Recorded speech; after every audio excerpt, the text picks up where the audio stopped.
சர்வதேச மகளிர் தினத்தை முன்னிட்டு பல்வேறு துறைகளில் சிறந்து விளங்கும் பெண்களுக்கு விருதுகள் வழங்கி கொண்டாடப்பட்டது. சென்னை மதுரவாயல் அருகே உள்ள எம்ஜிஆர் பல்கலைக்கழகத்தில் சர்வதேச மகளிர் தினத்தை முன்னிட்டு கல்லூரி பேராசிரியர்கள் ஒன்றிணைந்து கொண்டாடினர்.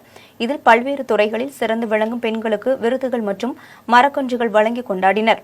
காவல்துறையில் சிறந்து விளங்கும் இன்ஸ்பெக்டர் கண்ணகி, தனமாள், தேவிகா ஆகியோருக்கு விருதுகள் மற்றும் மரக்கன்றுகள் வழங்கப்பட்டது. இவ்விழாவில் பிளாஸ்டிக்கை முழுமையாக ஒழிக்க வேண்டும் என்ற விழிப்புணர்வை ஏற்படுத்தும் வகையில் அனைவருக்கும் மஞ்சப்பை கொடுக்கப்பட்டது. இன்னைக்கு நாங்கள்லாம் women's day March 8 women's day கொண்டாடிட்டு இருக்கோம். நல்லபடியாக இந்த எம்ஜிஆர் யூனிவர்சிட்டியில் உமன்ஸ் அச்சீவர் யார் யார் நல்லா வேலை பார்த்தாங்க, டிபார்ட்மெண்ட் அவங்கவுங்க துறையில் நல்லா வேலை பார்த்தவங்கள செலக்ட் பண்ணி உமன் அச்சீவர்ஸ் அவார்டு இங்கே கொடுக்கறதுக்காக காமர்ஸ் டிபார்ட்மெண்ட்டுக்கு வர வச்சுருக்காங்க. எம்ஜிஆர் யூனிவர்சிட்டிக்கு நன்றி.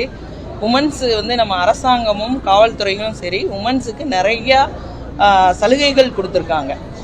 இப்போ கவர்மெண்ட் நம்ம தமிழ்நாடு அரசு உமன்ஸுக்கு தனியாக போகும்போது அவங்களுக்கு ஏதாவது தேவைப்பட்டுச்சுன்னா நைட்டில் தனியாக டியூட்டி முடித்து வரும்போது 1091க்கு கால் பண்ணால் அவங்கள பெண்களே கூப்பிட்டு போய் பாதுகாப்பாக அவங்க வீட்டில் விடுவோம். அந்த மாதிரி நிறையா பெண்களுக்கான திட்டம், காவல் உதவி ஆப் இருக்குது. 181 பெண்களுக்காக 181 இருக்குது. ஆத்தூர்